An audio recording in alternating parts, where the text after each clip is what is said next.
जा जा हर जाई हो ना तहरा बुझाई हो। जा जा हर जाई हो ना तहरा बुझाई हो।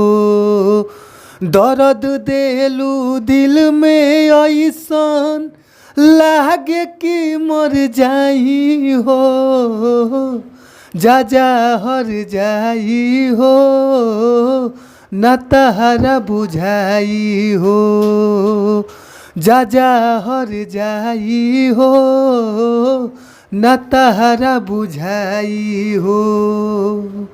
तो जी हाँ ये भैया, आप सब कैसन बनी जाए भैया। और आशा ना बल्कि विश्वास बा कि आप लोग मस्त हो खबजा, खुश हो खबजा, स्वस्थ हो खबजा, तंदुरुस्त हो खबजा। और हम बानी आप सबके भोजपुरी गायक व गीतकार नीतीश सिंह। सबके प्रणाम करतानी है भैया।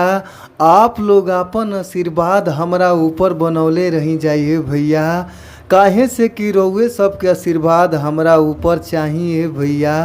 तो भैया हो, रउआ सबके बीच में न बहुत ही ज़बरदस्त, बहुत ही लाजवाब, बहुत ही सुंदर, दर्द भरा बेवफाई सॉन्ग, बेवफाई गाना लेके आ गइल बानी है भैया। तो भैया हो, आशा बा बल्कि विश्वास बा, मन में हुलास बा कि अगर इस सॉन्ग के रउआ सब अच्छा से म्यूजिक बनवा के अच्छा से स्टूडियो में गायकी क के रिकॉर्ड क देतानी है भैया। तो हमारा पूर्ण भरोसा बा कि आप लोग के बीच में मार्केट में बाज़ार में बहुत ही ज़बरदस्त सॉन्ग गाना बाजी है भैया। तो भैया हो, अगर रउआ सब अच्छा गावतानी जा, अच्छा बजावतानी जा, फिर भी रउआ सबके अच्छा गाना नइखे मिल पावते भैया। तो रउआ सबके घबराए के ज़रूरत नइखे ए भैया। अच्छा मैटर पावे खातिर, अच्छा गाना पावे खातिर ए भैया हमारी यूट्यूब चैनल के सब्सक्राइब कर लीजा। जो ना यूट्यूब चैनल के नमवे हटे ए भैया भोजपुरी संगीत लिरिक्स।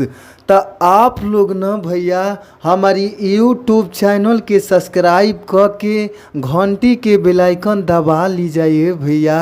काहे से कि अगर घंटी के बेल आइकन रउआ सब दबा लेतनी जा तो कौनो भी गाना डालतनी अपन चैनल पर तो सबसे पहले रउआ सबके मोबाइल पर नोटिफिकेशन पहुँच जाई ए भैया।